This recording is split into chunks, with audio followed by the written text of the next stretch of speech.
Bismillahirrahmanirrahim. Assalamualaikum warahmatullahi ta'ala wabarakatuh. Alhamdulillah, summa alhamdulillah. Ma taufiqi wa la tisamiya illa billah. Wa alayhi tawakkaltu wa ilayhi unib. Hasbiyallah wa ni'mal wakil. Rabbana afri alayna sabra wa tawaffana muslimin. قال الله تعالى في القرآن الكريم رب اشرح لي صدري ويسر لي أمري واحلل عقدة من لساني يفقهوا قولي. Terima kasih banyak-banyak kepada pengurusi dan sahabat-sahabat seperjuangan. Terima kasih banyak-banyak kepada Ustaz Nazri, tim Duha, semua sekali yang memberi kepercayaan pada Mamak ni pagi ini dapat kuliah Duha. Mudah-mudahan kuliah kita ni diberkati oleh Allah Ta'ala.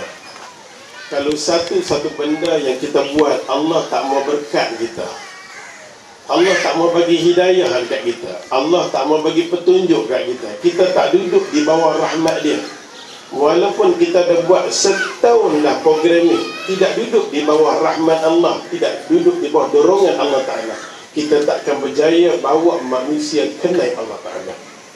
Oleh sebab tu mula-mula sekali kita kata, Ya Allah, kami hamba-Mu yang lemah sangat-sangat. Kami duduk tang sini ni, satu benda yang kami harapkan, esok ni kami mati nak masuk dalam lubang kubur tu, boleh selamatkan kami. Salah satunya pagi-pagi lagi kita main tang sini. Hei, dengar. Pagi-pagi lagi kita main tang sini ni. Daripada pagi kena sabar. Kadang-kadang ceramah ni lebih daripada sejam lebih, dia jadi satu macam dah. Dia tak boleh tumpu dari tanah mamak ni baru nombor 3. Bila lah satu lagi nak pergi, kami nak balik bila, yang nak makan bila. Sabar.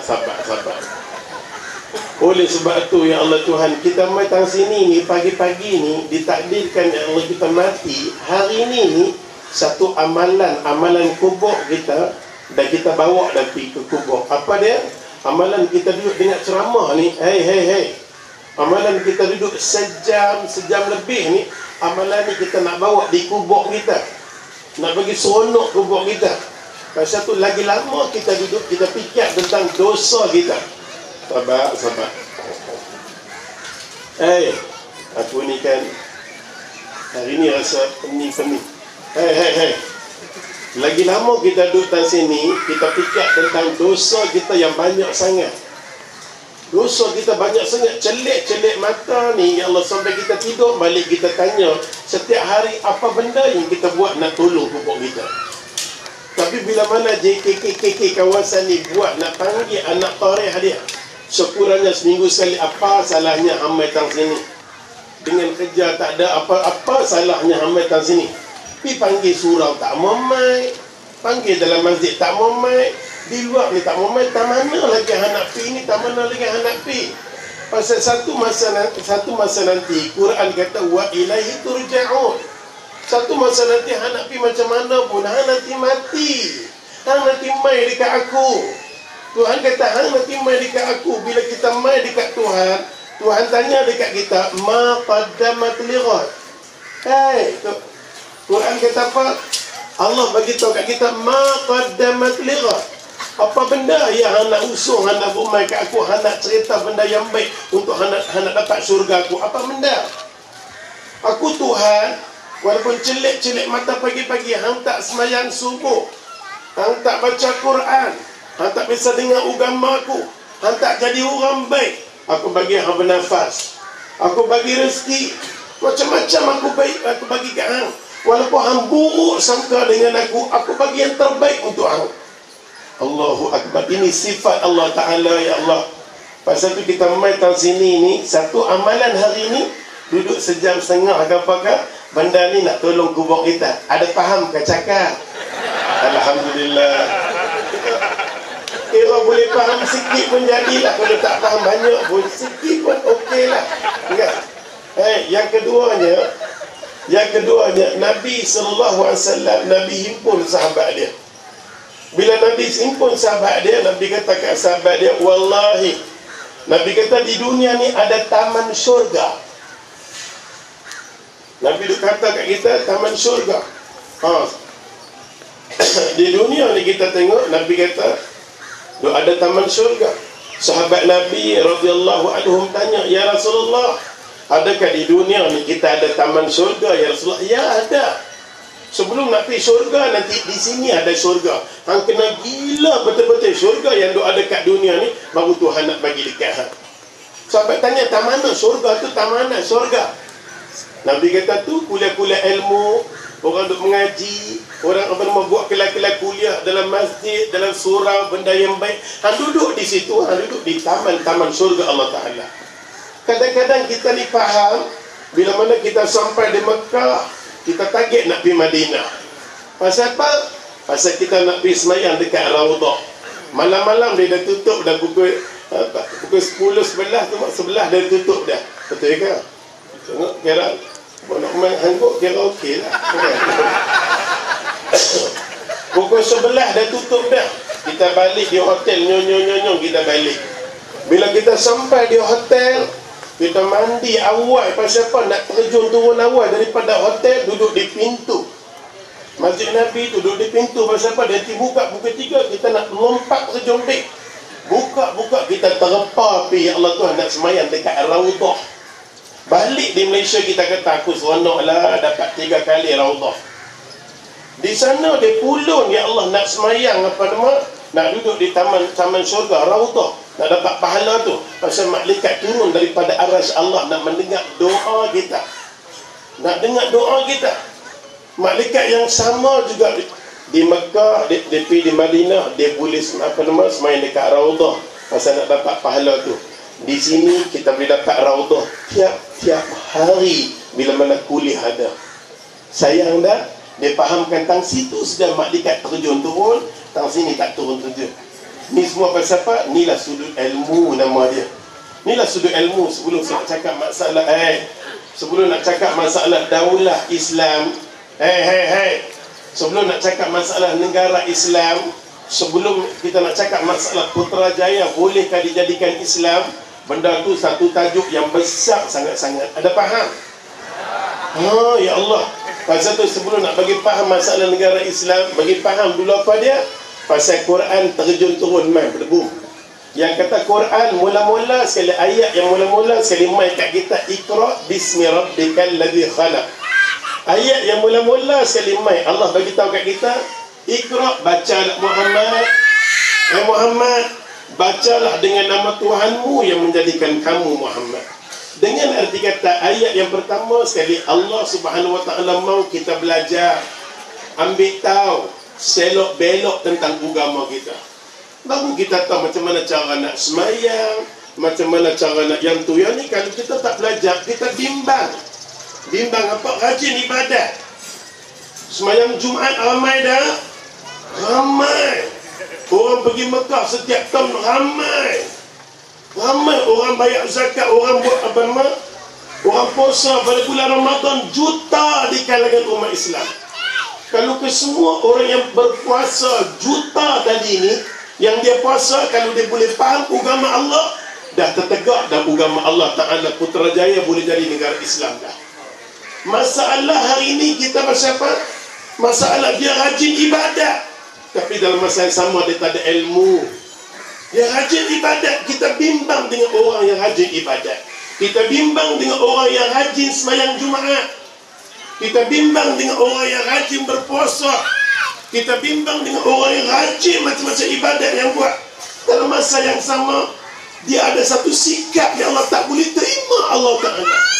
Sedangkan semayang dia kata, inna salah, sesungguhnya semayang aku ya Allah, mati aku ya Allah, hidup aku ya Allah, segala-galanya aku serah di urusanmu ya Allah.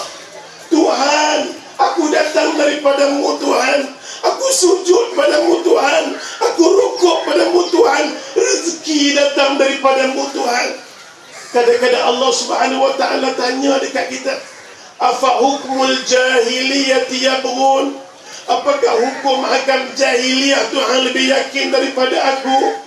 Afa hukmul jahiliyati yabghun, apakah hukum hakam jahiliyah, Hukum hakam musuh yang nama dia Yahudi, yang nama dia Nasara. Hukum hakam Tuhan lebih yakin daripada aku. Bumi aku, kata Allah. Hang duduk di bumi aku, kata Allah. Hang duduk di langit aku. Hang minum air aku. Hang nak minum air kecil pun hak aku. Satu ayam kecil dapat saya.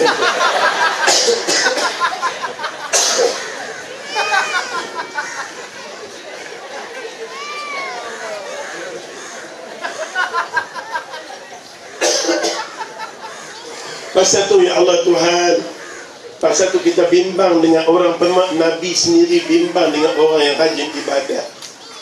Tuhan sampai tanya dekat kita, tak mana salahnya aku.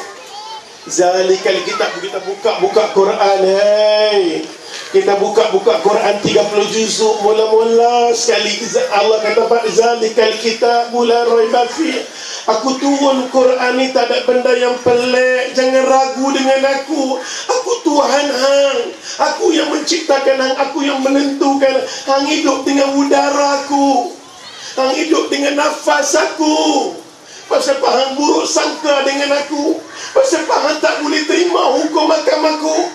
Dah berapa tahun dah hang semayang, dah berapa tahun dah hang puasa. Di mana Quran aku, kata Allah? Di mana sunnah Nabi, kata Allah? Sampai bila hang nak membohong dekat aku? Sampai bila hang nak dusta aku? Sampai bila hang nak tipu dekat aku? Hang semayang dah bertahun-tahun, tapi hukum akan bukan daripada aku. Allahu Akbar. Kesemua ni punca dia adalah ilmu. Kalau semua orang boleh mengaji, boleh faham apa dia undang-undang Allah, Allahu Akbar. Pasal itulah ya Allah Tuhan,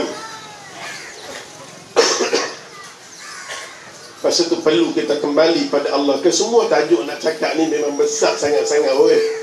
Nak cakap bab berkenaan dengan jemaah Islam, ulama sekarang berjilid-jilid 20 minit. Ayo. Ulama sekarang bab berjilid-jilid. Kita nak cerita dalam masa 20 minit dengan orang awam macam ni semua. Apa benda nak cerita? Kasut aku pun dah koyak tu. Pasal tu ya Allah Tuhan, apa pun sekalipun, ijrahkan diri kita daripada rumah keluar. Mengaku ya Allah Tuhan, aku tak ada ilmu ya Allah. Selagi mana aku duduk di rumah aku tak cari ilmu, selagi itulah aku tak kenal Tuhan aku. Ijrah diri kita, buat perubahan. Satu benda yang nur, Allah sendiri kata dalam Quran 30 juzuk, yarfa'illahu alladhina amanu minkum walladhina utul ilma darajat. Aku bila Nabi baca ayat ni, keliling sahabat nak dia kumpul. Yarfa'illah, aku Tuhan, kata Allah, aku angkat manusia jenis macam mana? Yang beriman, mengaku beriman dengan aku, cari ilmu. Yang ni manusia aku nak angkat dia. Tapi mengaku saja beriman, kuliah aku tak mau, ilmu aku tak mau, aku bimbang dengan hang. Pasal tu Nabi SAW, ya Allah, orang yang baru masuk Islam daripada Abu Umamah Al-Bahili radhiyallahu anhu. Ni sahabat Nabi yang canggih. Tapi kita nak cakap nama sahabat pun kita tahu apa lah, ya Allah, tak tahu. Esok ni kita mati, kita nak berdoa, ya Allah, jama'tana ma'a haula'i solihin. Tuhan, esok ni kalau aku mati, tolonglah impun aku bersama-sama dengan orang soleh, dengan orang baik-baik. Maksud kita hidup, berapa banyak program yang kita duduk dengan orang soleh. Celek mata ni sampai ke tidur balik, duduk terpa tengok televisyen, semua benda tak senonoh. Kadang-kadang rumah kita sebelah dengan surau, dengan masjid. Allah tak gerak langsung hati kita nak pergi dengar ceramah. Dahsyat dah, terlalu zalim kita dengan Allah. Jangan sampai satu tahap bila mana kita duduk di atas katil, pada masa tu baru nak menjerit panggil Allah. Rabbana absarna wa sami'na farji'na na'mal salih. Kita akan mengaku saat itu. Saat itu pasti akan datang dalam kehidupan kita. Kita akan duduk atas katil pada masa itu, kita kata Rabbana, Tuhan, Allah Tuhan, aku Tuhan. Mak dekat kata, elok-elok hang sakit dah, baru masa ni baru hang nak minta. Rumah hang tepi surau, tepi masjid, Allah duk panggil Allahu Akbar, hang buat dono saja. Lah ni dekat nak mati baru hang panggil aku. Mak dekat tu sopak hang mampu. Ni mamak ni nak tambah sikit lah. Oh ya Allah Tuhan, kita kan Ni Quran kita ambil 30 juzuk, kalau kita himpun, kita tengok perangai kita saat-saat terakhir ni, kita mau Allah Ta'ala. Masa kita sihat, masa kita gah, kita tak mau dia. Masa kita sihat, esok ni kita cari Tuhan. Rabbana, Tuhan, abasarna, Tuhan, mataku nampak aku buat dosa, Tuhan akan hidang dekat kita. Idza balaghatil hulqum wa hina idzin tanzurun. Bila nyawa sampai tang sini, Allah tunjuk semua drama kat kita. Inilah drama hang apa hang buat. Orang duk buat kuliah, hang duduk sebelah kedai kopi. Hang nak mampu. Oh ya Allah, jangan bagi hati kita macam tu, jangan. Wahina idza balaghatil hulqum, nyawa tang sini, pada masa tu Allah tunjuk semua drama kita. Rabbana, wahai Tuhan, kita kata abasar Tuhan, mataku nampak Tuhan, aku buat salah Tuhan. Rabbana abasarna wa sami'na, Tuhan bagi dengar semua apa kita kata. Pernah kutuk ulama, pernah petikan, semua ni Allah bagi dengar balik. Hang tengok mata hang, hang tengok apa nama telinga hang. Hang tengok mata hang, hang tengok telinga apa hang kata. Pada masa tu kita kata kat Tuhan, farji'na na'mal soleh. Tuhan, kembalikan aku di dunia, aku nak jadi orang soleh, aku nak jadi orang baik. Pada masa tu dah lewat dah. Pada masa tu dah lewat dah. Cuba kita bayangkan ya Allah, kita duduk dalam dunia ni, umur kita terhad sangat-sangat. Umur Nabi kita 63 tahun dah mati dah. Ada faham ke cakap? Umur Nabi 63 tahun mati. Kalau Allah takdirkan umur kita 60 tahun, 3 tahun lagi nak buat apa? Itu pun ada lagi tergedi-gedi duk pergi pasal malam lagi. Allahu Akbar. Nak mati dah. Nak mati dah ya Allah. Kalau Allah bagi umur kita, ya Allah, umur kita 60 tahun, 3 tahun lagi nak pergi dah. Pasal tu walaupun hati siang dhaif, ulama ambil segi amalan. Ulama kata kalau umur 40 tahun ni tak tergenjak langsung nak pada agama, bimbang, takut-takut Allah kunci pintu hati dia. Pada masa tu kita nak dakwah dekat orang yang kerah-kerah ni, tak perlu kita bersembang, cuma tegur sikit-sikit je. Pasal hati dia tak mau ke.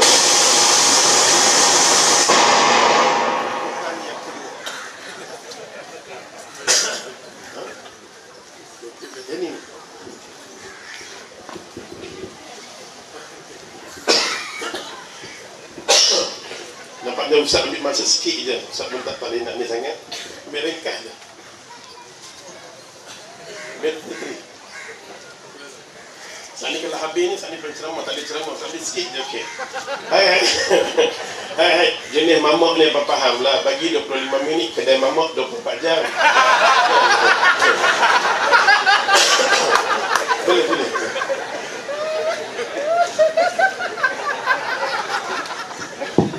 Hei.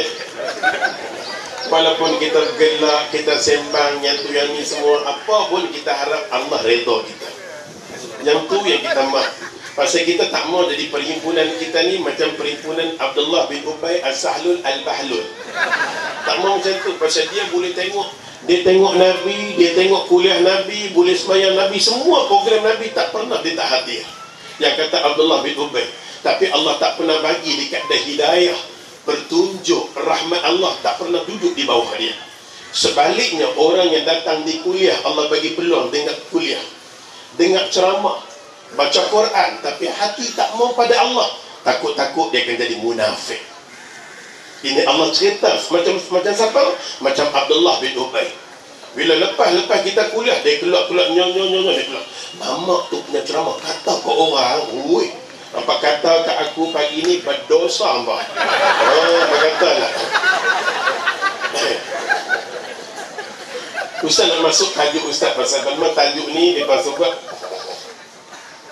Nak cakap tajuk ni besar sangat-sangat. Tajuk untuk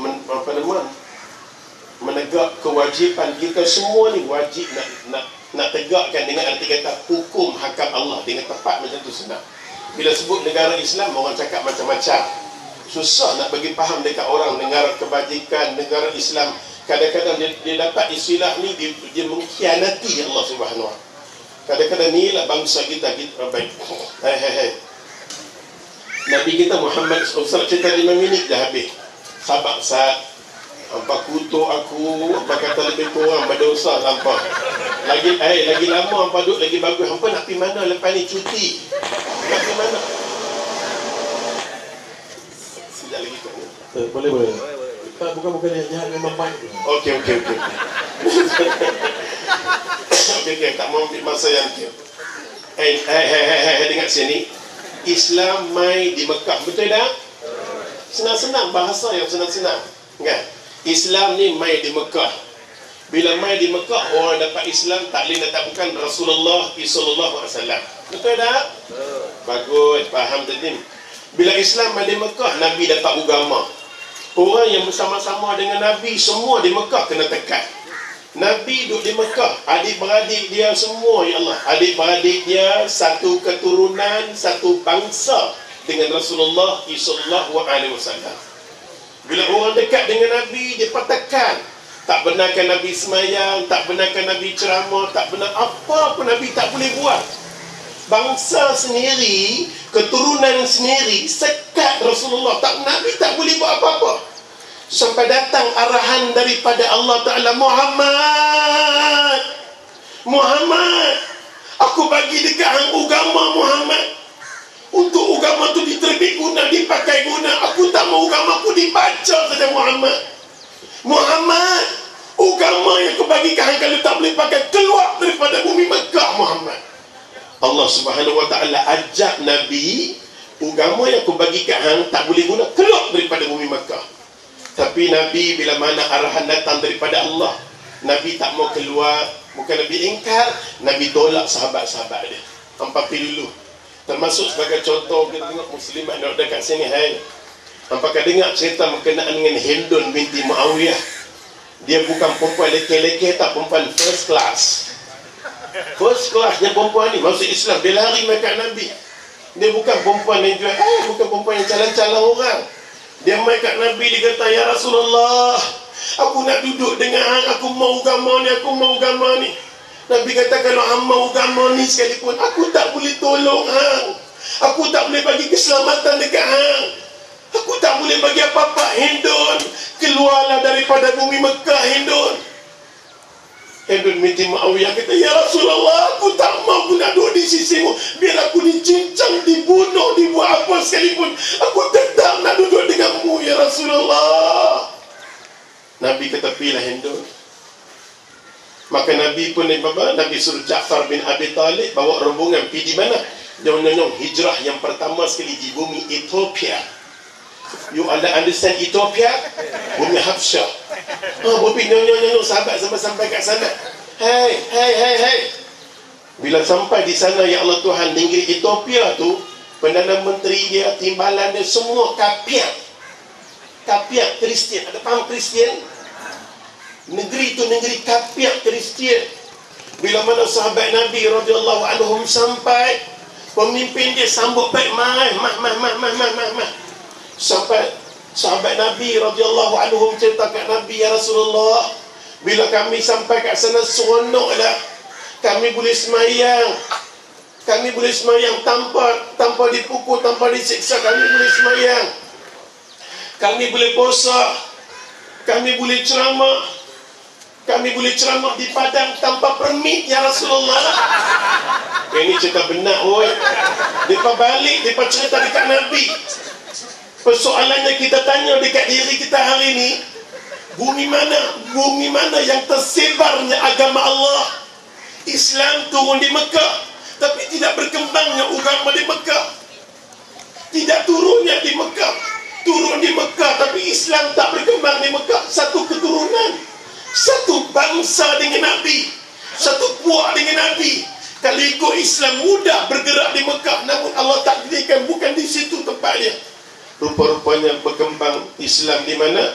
Di bumi negara orang kafir. Allah takdirkan bumi Habsyah, negara kafir, boleh terima Islam.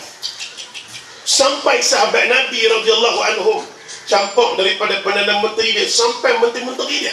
Akhirnya sahabat bercampur dengan mereka, berjaya mengislamkan Raja Najasyi.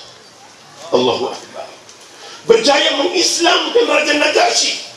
Persoalannya ulama kata, boleh tak boleh kita ni, ulama baik daripada ulama muda sampai ulama tua, duduk dengan kerajaan yang pada hari ini. Persoalannya ulama tanya, boleh tak boleh? Jawapannya boleh, Kalau sekiranya kita berjaya tukar mereka. Masalahnya kita tanya hari ini ulama yang duduk bersama-sama dengan mereka. Mereka tukar kita kan, kita tukar mereka. Kita dah tengok kebanyakan yang ustazah-ustazah yang masuk yang dulunya ilmu wahyu dengan tudung bulat, penampilan ceramah yang baik, masuk dalam tu terus jadi tergedi-gedi. Kita nampak. Ini bukan. Kita tengok sendiri. Allah bagi ilmu, Allah bagi kehebatan ilmu, sanggup menjual dunia dengan ilmu Allah Ta'ala. Lingkup dah dia? Lingkup. Ilmu Allah mahal, ya Allah. Ilmu ni hidayah, nur Allah bagi kat orang tu, nur cahaya. Dia masuk dalam tu jadi gelap, ya Allah. Semata-mata mau dunia bersifat dengan sifat sementara, sedangkan Nabi kata daruna darul akhirah. Pasal tu Nabi paling bimbang sekali bila Nabi duduk, ayat mata Nabi meleleh menangis. Sahabat kata, ya Rasulullah, pasal apa ya Rasulullah? Amir bin Rabi'ah kata, wallahi aku tengok ayat muka Nabi menangis. Pasal apa? Nabi kata, wallahi aku bimbang orang yang ada ilmu ni, ad-du'at ila abwabil jahannam. Nabi kata, akhir zaman Nabi kata, aku bimbang orang yang dikurniakan ilmu jadi hafiz, cerdik masalah agama macam-macam dia tahu, rupa-rupanya dia membawa manusia kepada pintu neraka Allah Ta'ala. Allahu Akbar. Tak ramai ulama hari ini yang sanggup heret manusia kepada Allah Ta'ala, tak ramai. Kebanyakan yang bersifat-sifat kepentingan inilah yang paling banyak akhir zaman tu ada. Pasal tu ayat mata Nabi meleleh merambut, mana nak bawa manusia. Hang belajar tinggi, hang tahu selok-belok, rupanya hang bawa manusia kepada naru jahannam. Ad-du'at ila abwabil jahannam. Dia bawa kita pada pintu neraka Allah Ta'ala. Allahu Akbar. Oleh sebab tu Nabi SAW duduk di Mekah. Sampai kita tengok Hindun binti Muawiyah ni, kalau ikut riwayat dia mengandung di mana? Di bumi Habsyah. Hai tengok cerita menarik. Kalau ikut cerita ni panjang lah. Oh ya Allah. Boleh bagi sikit nak pasal tadi 2 kali aksiden. Hindun binti Muawiyah ni dia mengandung di bumi Kapiak tu. Bila mengandung di bumi Kapiak, dia keluar lahir anak yang pertama. Bila lahir anak yang pertama, nama anak dia Salamah, dengan arti kata bumi yang selamat, selamat. Maksud beranak di situ, wahai Hindun binti Muawiyah, last sekali nama dia Nabi panggil dia Ummu Salamah, yang akhir sekali menjadi isteri Rasulullah sallallahu alaihi wasallam. Yang paling cantik sekali adalah Ummu Salamah. Aisyah tengok daripada jauh Ummu Salamah duduk main, cepat-cepat Aisyah duduk sebelah Nabi. Oh Aisyah, tapi cemburu dulu bukan macam ni, ada faham? Oh ya Allah kan. Tapi Nabi ni kehidupan dengan isteri-isteri dia, kalau kita nak kahwin 2 ke 3 tak, Islam tak larang. Kalau kita boleh ikut cara macam Nabi, apa nama pengurusi? Pengurusi syur kan kita orang lelaki-lelaki kahwin ramai. Pasal sekarang ni masalahnya orang perempuan ramai sangat-sangat. Kalau kita tak selamatkan dia, siapa nak selamat? Bagus. Tapi dalam masalahnya kita tak mahu bila kahwin ramai menimbulkan masalah lebih pada tu. Baik. Oleh sebab tu kita tengok Hindun binti Muawiyah beranak dekat situ, sampai gelaran dia Nabi panggil Ummu Salamah, Allah isteri Rasulullah. Yang paling penting sekali berlakulah pengijrahan yang pertama, kedua di bumi Habsyah.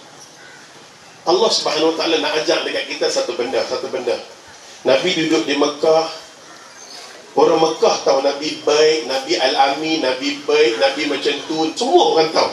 Di Mekah dia tahu. Tapi sekadar dia ambil Nabi ni sebagai hiasan saja. Bukan dia nak ambil Nabi sebagai benda nak guna Rasulullah sebagai hukum hakam, bukan. Ini penduduk di Mekah dengan arti kata mereka tak sayang dekat Rasulullah, mereka tak suka Rasulullah. Maka ulama meletakkan syarat kalau untuk menegakkan negara Islam, yang pertamanya kena ada sayang, cinta kepada ulama. Pasal Quran kata wa ma arsalnaka illa rahmatan lil alamin. Allah kata hai aku buat Muhammad ni, hampa ambil dia. Aku buat Muhammad ni, hampa ambil dia. Aku nak bagi selamat langit bumi akan selamat kalau boleh letak Muhammad tinggi. Quran ajak dekat kita, ambil Nabi letak di atas. Hari ni Nabi dia tak ada, sahabat pun tak ada, siapa tak ada. Yang ada ulama, al-ulama warasatul anbiya. Yang ada ulama. Maka kalau kita mau ya Allah negara Islam, kita letak ulama di atas, maka tertegaklah negara Islam. Kita tak mau sekadar kita tak mau. Kita tengok penduduk di Mekah, mereka tak mau kat Muhammad, tapi Nabi boleh sampai di Madinah. Hijrah yang ketiga yang besar sekali. Bila Nabi sampai di Madinatul Munawwarah, mereka tak kenal Nabi. Penduduk di Madinah tak kenal Nabi, tak tahu Nabi. Sebagai contoh, Nabi sampai, Nabi duduk, semua orang ingat Abu Bakar itu sebagai Rasulullah. Mereka tak kenal Nabi. Akhirnya Abu Bakar buka baju dia, buat macam payung dekat Nabi, barulah orang tahu itu Rasulullah. Allahu Akbar kabir. Tapi penduduk Madinah sayang dekat Nabi, sambut Nabi, sampai tertegaknya negara Islam di Madinatul Munawwarah.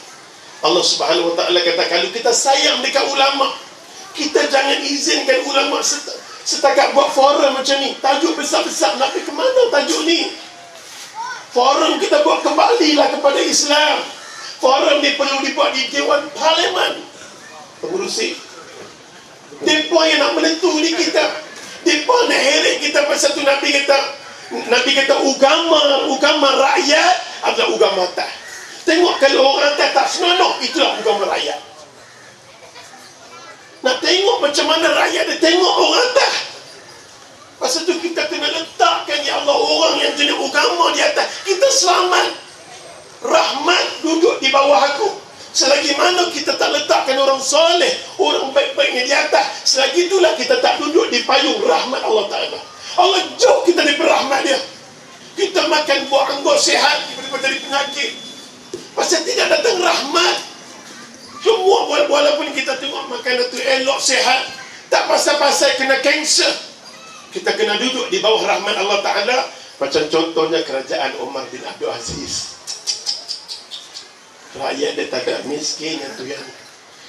Bila kita nak bawa diri kita ni yakin ya Tuhan, bila?